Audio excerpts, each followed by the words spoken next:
பருப்பு போலி எப்படி செய்கிறதுன்னு பார்ப்போமா? அதுக்கு முதல்ல கடலைப்பருப்பை நல்லா ஊற வச்சு எடுத்துட்டேன். அதை ஒரு குக்கரில் போட்டு லைட்டாக கொஞ்சமாக தண்ணி ஊற்றி உப்பு போட்டு வேக வச்சுக்கணும். இந்த மாதிரி நல்லா வெந்துடணும். ஒரு போட்டு தண்ணியில் பாருங்கள், அடியில் பிடிக்கவும்ல. இப்போ அதை ஒரு மிக்ஸி ஜாரில் போட்டு எடுத்து நல்லா நைஸாக அரைச்சி எடுத்துக்குவோம். இப்போ அதை ஒரு பிளேட்டுக்கு மாற்றிக்கணும்.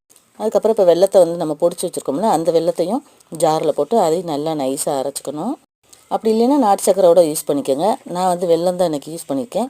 இப்போ நல்லா அரைச்சிருச்சு. இப்போ இதையும் அதே பிளேட்லேயே கொட்டிக்கலாம். அதுக்கப்புறம் நான் தேங்காய் துருவல் தான் சேர்த்துருக்கேன்.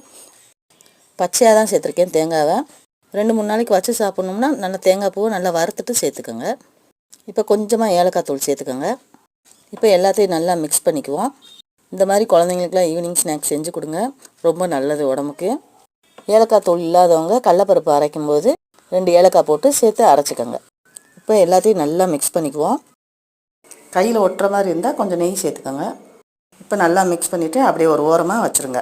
இன்றைக்கி போலி நான் கோதுமை மாவில் தான் செய்ய போகிறேன். அதுக்கு முதல்ல ஒரு பாத்திரத்தில் கோதுமை மாவு எடுத்துகிட்டு தூள் உப்பு கொஞ்சோண்டு போட்டுட்டு நல்லா மிக்ஸ் பண்ணிவிட்டு இப்போ தேவையான அளவு தண்ணி ஊற்றி நல்லா பிணைஞ்சிக்குவோம். சப்பாத்தி மாவு பதத்துக்கு பிணைஞ்சிக்கோங்க. இப்போ மாவு நல்லா 1/2 hour நல்லா ஊறிடுச்சு. ஒரு சப்பாத்திக்கு தேவையான அளவு மாவை எடுத்து சப்பாத்தி மாதிரி தேய்ச்சிக்கோங்க.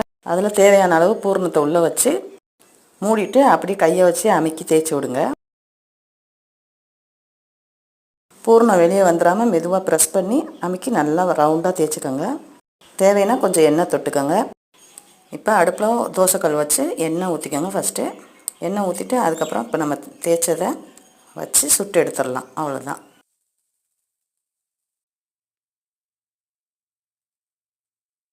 இப்போ மேலேயும் கொஞ்சம் எண்ணெய் அப்ளை பண்ணிக்கோங்க. இப்போ பெரட்டி போட்டுக்கோங்க. பெரட்டி போட்டு திருப்பி எண்ணெய் ஊற்றிக்கோங்க மேலே.